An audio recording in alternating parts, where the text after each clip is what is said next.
कर्म फल भोगना ही पड़ता है, किसी को इस जन्म में तो किसी को अगले जन्म में। एक बार एक व्यापारी ने नया नया काम शुरू किया। उसके लिए उसने एक लड़के को उस काम में रखा। वह लड़का अपने काम में बहुत कुशल था। व्यापारी ने सोचा कि लड़का इतनी मेहनत करता है, क्यों ना कमाई का 10वां हिस्सा इस लड़क को दे दिया करूं। इससे 10 बंद का पुण्य भी मिल जाएगा। वह लड़का पूरी ईमानदारी से काम करता था और व्यापारी ने रहने के लिए उसे अपना पुराना मकान दे दिया था। कुछ ही सालों में उसका व्यापार बहुत ज्यादा तरक्की कर गया। एक बार किसी कंपनी से अच्छी डील हो गई और मुनाफा करोड़ों में हो गया।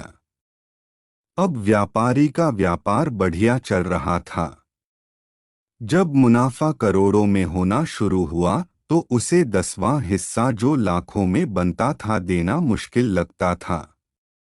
अब व्यापारी की नीयत बदल गई। उसे लगा मेरा व्यापार अच्छा चल रहा है, अब इस लड़के के बिना भी मेरा व्यापार तरक्की कर लेगा।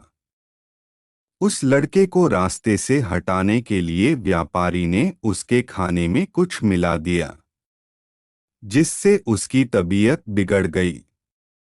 व्यापारी बहाने से उसे अस्पताल ले गया। वहां उसने डॉक्टर के साथ मिलकर उसे जहर का इंजेक्शन लगवा दिया और लड़का मर गया। उस लड़के के आगे पीछे कोई भी पूछने वाला नहीं था।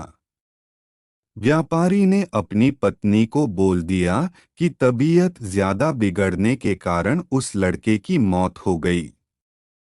लड़के की मौत के 1 साल बाद उसके घर बेटा पैदा हुआ। उसके घर में बहुत खुशी मनाई गई। धीरे धीरे लड़का बड़ा होने लगा। 21 साल का होते ही उसकी शादी कर दी। शादी के अगले दिन ही लड़का बीमार हो गया। उसे ऐसा रोग लगा कि डॉक्टरों को भी समझ में नहीं आता था कि उसकी बीमारी क्या है।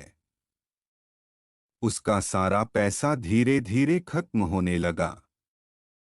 लड़के की पत्नी को दिन रात ताने सुनने पड़ते कि इसके आने से ही लड़का बीमार हुआ। इसकी किस्मत अच्छी नहीं है, यह मनहूस है। अब व्यापारी की सारी जमा पूंजी जायदाद लड़के की बीमारी के कारण खत्म हो गई थी। अब वह उसी पुराने टूटे फूटे मकान में आ गया जो कभी उस लड़के को रहने के लिए दिया था। लड़का एकदम मरने की कगार पर था। एक दिन जब व्यापारी की आंख लगी, उसे सपने में वही लड़का दिखाई दिया जिसे उसने कुछ साल पहले जहर का इंजेक्शन लगवाकर मार दिया था। सपने में उसने पूछा, सेठ जी क्या आपने मुझे नहीं पहचाना? मैं ही आपका बेटा बनकर इस जन्म में आया हूँ। आपने मुझे 10वां हिस्सा देने की बजाय मरवाना सही समझा। अब उस 10वें हिस्से का कई गुना आपको मेरी बीमारी पर लगाना पड़ा। व्यापारी कहता है कि मैंने तो तुम्हें मरवाया, तो अपने उस कर्म का फल भोग रहा हूँ। उस लड़की की क्या गलती है? उसने क्यों शादी के बाद एक दिन भी सुख का नहीं भोगा? लड़के ने कहा कि वह डॉक्टर जिसने मुझे जहर का इंजेक्शन दिया था, इस जन्म में वही मेरी पत्नी बनी है। मुझे इंजेक्शन लगाने के अगले दिन ही उसकी मौत हो गई थी।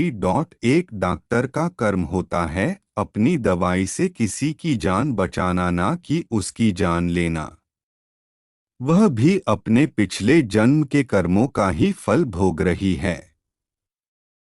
जब व्यापारी जानता था कि उस लड़के को इंजेक्शन लगाने के अगले दिन ही डॉक्टर एक दुर्घटना में मर गया था, जिस दिन व्यापारी को सपना आया उसी दिन उस लड़के की मौत हो गई। सच ही कहते हैं, कर्म फल भोगना ही पड़ता है। व्यापारी को उसी जन्म में भोगना पड़ा। उसका बेटा मर गया और उसकी जमीन जायदाद सब खत्म हो गई। डॉक्टर को अगले जन्म में उसकी पत्नी बनकर भोगना पड़ा। अगर आपको हमारी वीडियो अच्छी लगी हो तो वीडियो को लाइक करिए और इसी तरह की वीडियो देखने के लिए हमारे चैनल को सब्सक्राइब करिए। धन्यवाद।